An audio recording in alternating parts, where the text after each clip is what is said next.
Good morning guys. Basa tayo ng Bible. Revelation 14:1 to 20 na ano ko na ito kanina.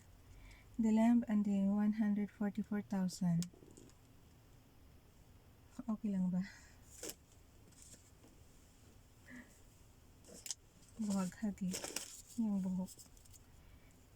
Then I looked, and there before me was the Lamb, standing on Mount Zion, and with him 144,000 who had his name and his father's name written on their foreheads.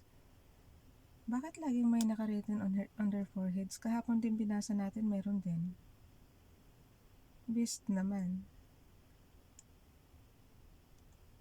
Tapos ito naman lamb. And I heard a sound from heaven like the roar of rushing waters and like a loud peal of thunder. The sound I heard was like that of harpists playing their harps. And they sang a new song before the throne and before the four living creatures. Yung natandaan niyo tong living creatures, guys. Yung apat ang mukha. And the elders.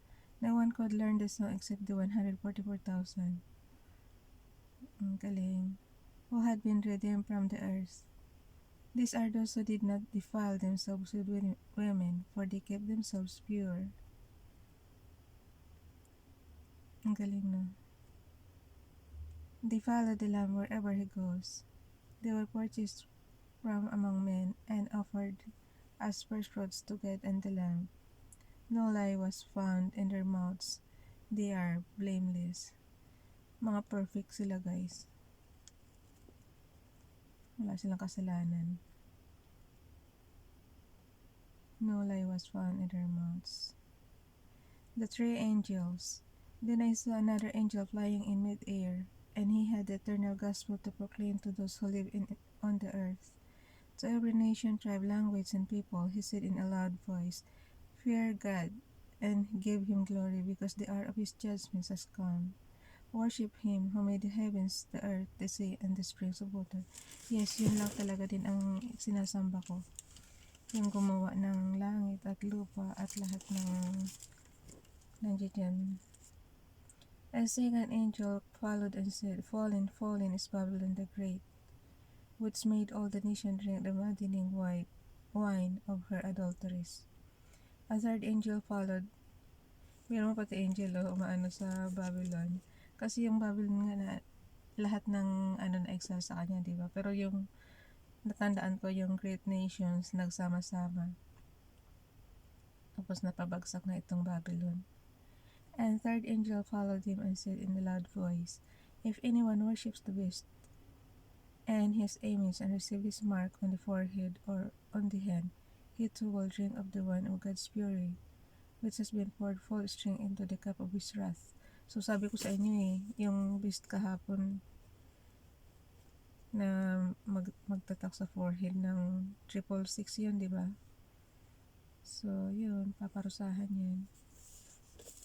He will be tormented with burning sulfur in the presence of the holy angels of the Lamb, and the smoke of their torment rises up there forever and ever. There is no rest day or night for those who worship the beast in his image, or for anyone who receives the mark of his name. Tinatanong ko pa naman kahapon kung magpapatatak ba tayo. These calls, pero alam ko talaga bawal na yun, yung images na yun. These calls for patient endurance on the part of the saints who obey God's commandments and remain faithful to Jesus. Then I heard a voice from heaven say, Right, blessed are the dead who die in the Lord from now on. Yes, is the Spirit they will rest from their labor of their deeds will follow them. The harvest of the earth. Verse 14, guys. I look, and there before me. Alam mo kasi yung ilalim yun, puro pagkain. Sorry, tumutunog. The harvest of the earth. Verse 14, I look, and there before me was a white cloud, and seated on the cloud was one like a son of man, with a crown of gold on his head and a sharp sickle in his hand. Then another angel came out of the temple and called in a loud voice to him who was sitting on the cloud, "Take your sickle and reap, because the time to reap has come, to the harvest of the earth is ripe." So he who seated on the cloud swung his sickle over the earth, and earth was harvest. So pang ilang generation na kaya tayo, guys, no? Kasi nag-harvest na sila sa earth eh.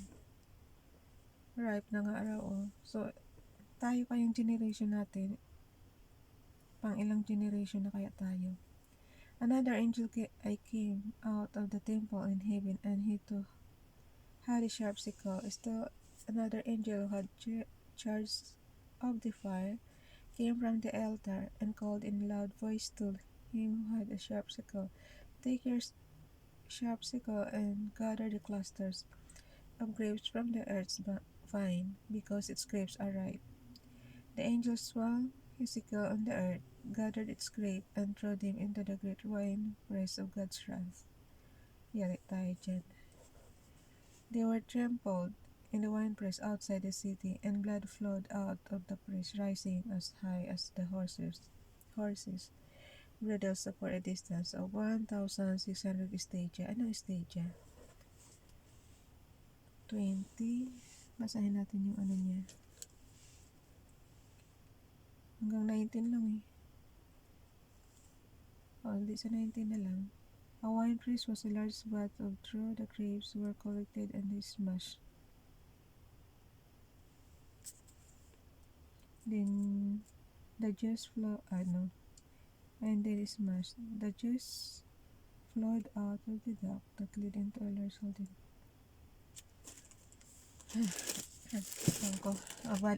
Lipat na tayo sa Nahum. So,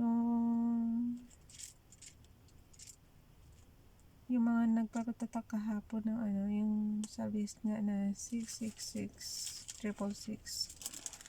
So, mapupunta sa God's wrath. Alam niyo na kung anong parusa nun. Ba't hindi magparusa yun eh. Nahum.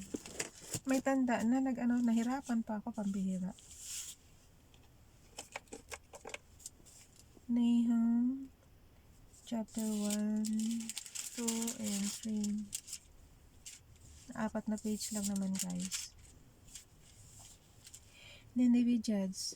An oracle concerning Nineveh, the book of the vision of Nahum the El-Koshite.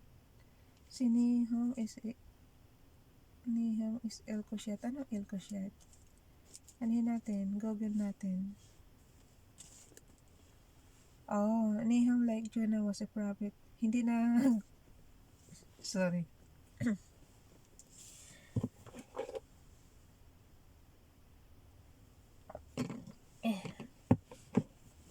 Hindi na tayo mag-google. Ito na lang footnote. Pagtigaan natin basahin kahit maliliit. Pero kayo malilinaw ang mata, basahin nyo, guys. Maganda ang footnote. Nag-i-explain talaga siya. Yung sa verse 1. Nahum, like Jonah, was a prophet to Nineveh, the capital of the Assyrian Empire, and he prophesied between 663 and 612 BC. Jonah had seen Nineveh repent a century earlier. See the book of Jonah. But the city had fallen in wickedness. Assyria, the world power controlling the fertile crescent, seemed unstoppable. So parang si Jonah rin pala to, si Nahum. Huwag mo sabihin pinaano ka rin doon sa dagat. Kinain ka rin ng malaking isda. Si Jonah kinain ng malaking isda, diba? Pero niluwa din siya. The Lord's anger against Nineveh. The Lord is a jealous and avenging God. The Lord takes vengeance, foul his wrath. Dinidescribe lang niya dito, guys, si Father God. Jealous nga raw. True. Pero sabi naman niya, kaya nga sabi niya, hate niya. Nagji-jealous siya, pero sa atin, sabi niya, ayaw niya yung hatred, jealous, anger, yung mga ganun. Ayaw niya. Pero siya dito nagji-jealous. One-sided si Father God. Joke lang yun. Ano na tayo? The Lord is a jealous and avenging God. The Lord is vengeance and falls right. The Lord takes vengeance on his foes. I mean, this is right. Sino mga foes ni Father God? Diba yung evil? The Lord is slow to anger and great in power. The Lord will not leave the guilty one. Ay, nako. Buksan karma. Lipat na tayo kasi hindi na-describe lang naman niya. Alam ko na yun kung paano magalit si Father God eh. Tatlo lang yung tinatandaan ko. Kung di ka mamatay sa sword, papatayin ka niya sa famine. Kung di ka niya papatayin sa famine, papatayin ka niya sa plague. Tapos ika-cut off niya yung ano mo. Kabisado ko na yan. Cut off mo yung food supplies niya. Food supplies. O, diba? Kung di ka pa mamamatay sa hunger niyan. Ganyan siya maparosa eh. Kaya tandang-tanda ko na pabalik-balik lang yan. So, kahit hindi mo na yun isa-isahin, guys. Ayan o. Who can withstand his indignation? Who can endure his fierce anger? His wrath is poured out like fire. The rocks are shattered before him. O, saan ka pa? Okay, dito na tayo.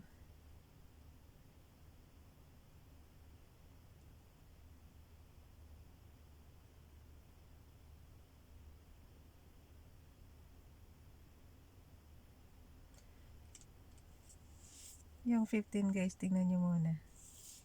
1:15.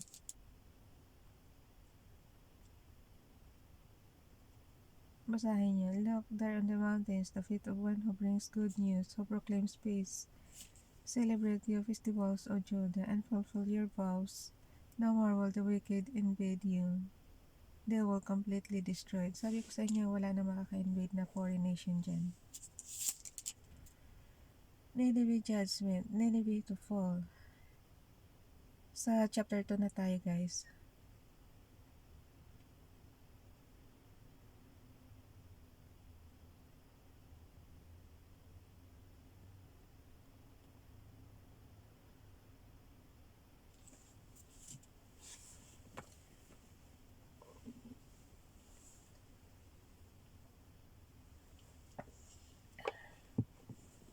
Ang bilis mag-dry ng ano ko, ng lalamunan ko.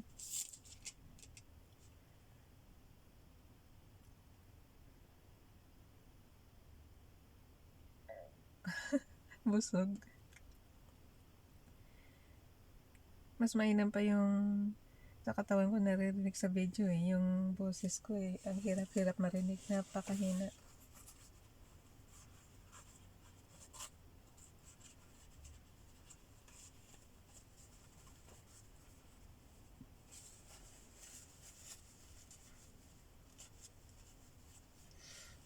Sabi ko nga, pagtanda ko, pagka syempre marathon view ko na tong mga video ko, mas gagamitin ko siya sa sounds as sa meditation. Yung pamparelax lang guys ba? Syempre magkakaroon ka ng sounds noon. Yung pinaka level 1 lang ng meditation natin, ito gagawin kong sounds. Tapos, lalagyan ko siya ng mic. O, diba? Maano na yung sounds, malakas na pag may mic. Just dumadagundong yung chan ko doon. Yung parang tug. Yun, yung busog, yung nabubusog sa tubig.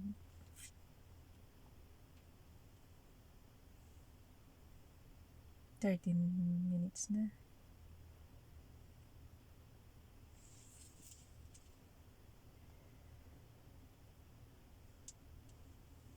Ay, sa 7. Ito na yun.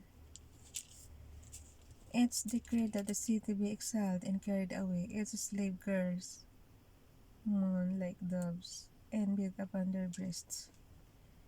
Nineveh is like a pool, and its water is draining away. Stop, they cry, but no one turns back. Plunder the silver, plunder the gold.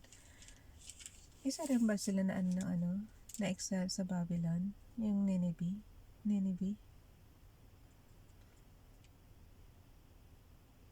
Kasi nakalagay it is decreed that the city be exiled and carried away.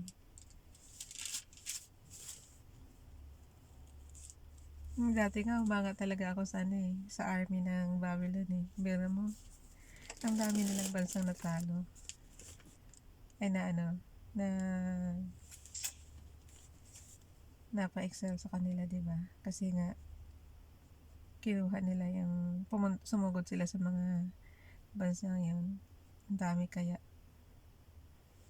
Israel, Judah, Jerusalem, Edom, ano pa yun? Basta ang dami-dami noon.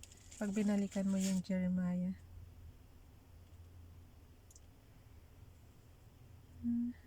The supply endless, the wealth from all its treasures.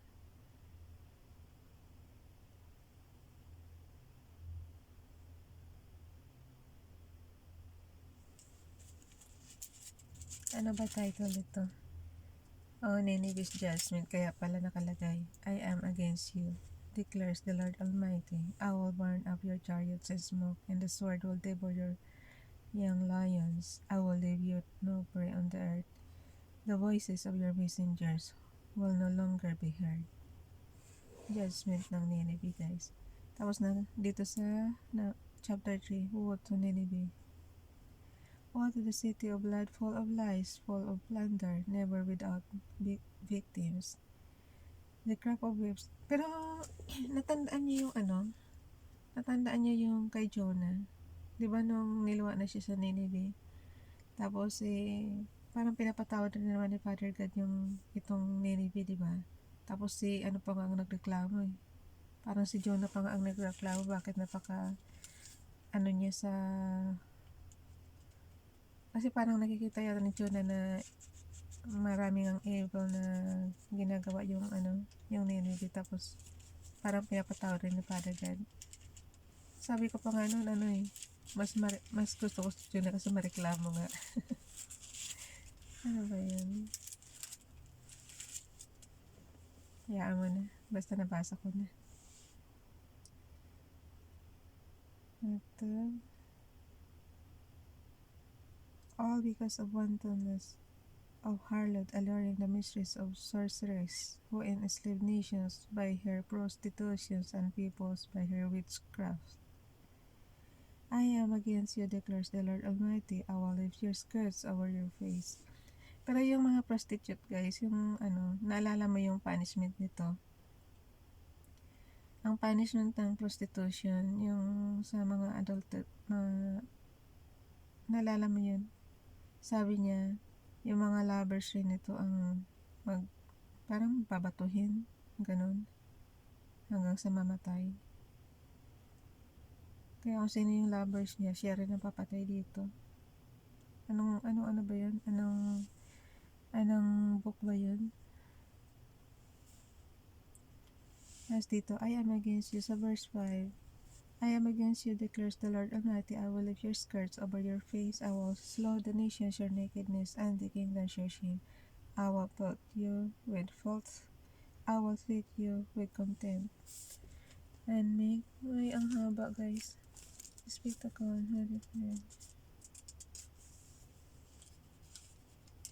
cast an angel for boundless strength. Put and Livia. Oh, first time na yung Livia. Or among her allies. Ang nakalagay sa 9, guys. 3:9. Cush and Egypt here were boundless strength. Put and Livia were among her allies. Here she was taken captive and went into exile. Nawin rin sila sa exile pala eh. Her infants. Bakit kami Father God, ayaw talaga i-mention dito sa Bible?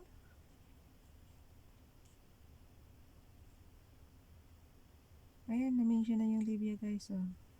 May na-mention pang iba dati, Philistines. Hindi pa ginawang Philippines. All your fortresses are like fig trees. Look at your troops.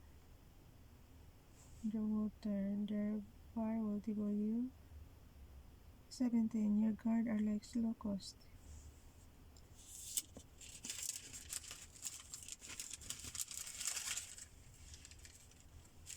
Habakok na, oh. Ayaw ipabasa yung karugtong.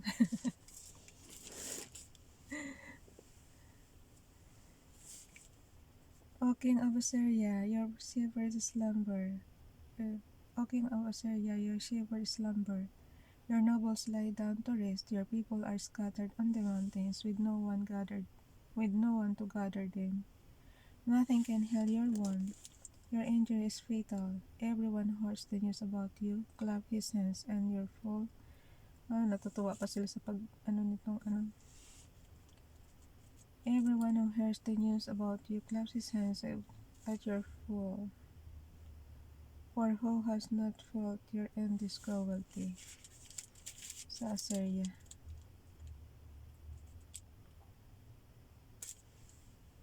Basahin natin yung niya. Kasi nakalagay, all the nations hated to be ruled by the merciless Assyrians.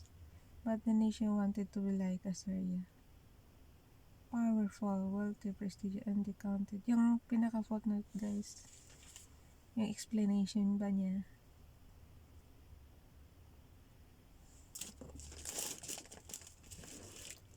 The thought of being on top can be captivating, but power is seductive, so we should not scheme to get it or hold on to it. Those who last after power will be powerfully destroyed, as was the mighty Assyrian Empire. Oo nga. Destroyed. Okay guys, bye. Dasal na tayo guys. And I love you Philippines. Ingat-ingat lang. God bless.